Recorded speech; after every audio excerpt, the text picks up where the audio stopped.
I used to love photography and coding and video games and imagination in general. Animation is still a huge thing for me, even though I've never tried or hardly tried creating any of it.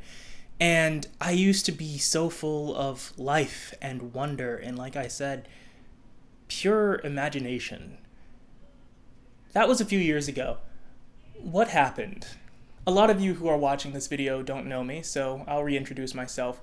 I am a photographer, or let's say I was a photographer until recently, very recently. A few months ago, I was a full-time photographer working in Brooklyn and Manhattan in New York City. It kind of opened my eyes into what actually goes on when you have a income that is based around your personal interest. Now, if your personal interest aligns with the interests of the general public, that's great. There's been a message going around on YouTube, Instagram, TikTok, all of those platforms where you can create whatever you want and the audience will come. I know a lot of people, a lot of different artists who are still creating art, who have been creating art for several years at this point, genuinely, and posting that art for several years, and their audience is still relatively small. And that's not to say that you shouldn't value small audiences, but it's also to say that not every passion can become someone's full-time income. And I think me going into creativity and me launching into trying to be my own artist, be my own photographer, have my own brand, kind of disillusioned me from what I thought people valued in creativity. When I was my most creative, I wasn't doing photography for a job. I wasn't doing photography for any money. I was doing photography because I saw beauty in the world around me. I live in suburbia, southern part of Metro Atlanta, and I think when I went to New York, I saw that creativity is being mass manufactured and made for wows and awes and gawking. What I'm trying to get at here is that when people say creativity, I generally think of you make something as a passion project.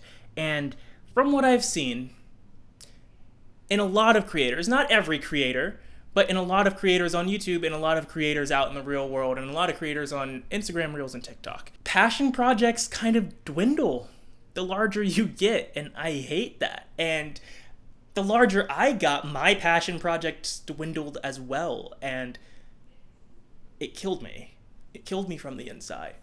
I don't know if I'll ever come back to photography. I don't know if I'll ever come back to videography or short films. I don't know if I'll ever go beyond where I was 4 months ago, but I do know that regardless of my status, regardless of my income, regardless of wherever life takes me at this stage, whole backstory there that I may or may not get into, I know that what I value most is the spark, is the passion, and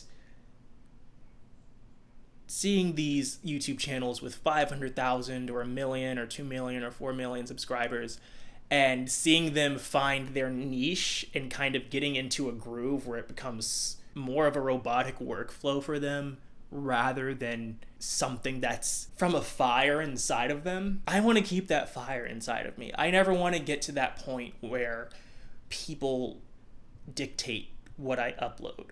And that is, I think, parallel to what happened with my photography. I used to do portrait photography for fun. I used to do environmental portraits for fun. I used to just shoot street photography whenever I felt like it because the city was alive and it spoke to me in a way, metaphorically speaking. I hope with an endeavor like this, where I upload whenever I feel like it, whenever I'm in the mood, I hope that these efforts, the one that I'm making right now, will lead me back to that fire, that warmth, that spark that took me on this beautiful, lovely, wondrous journey that I may or may not speak of on YouTube.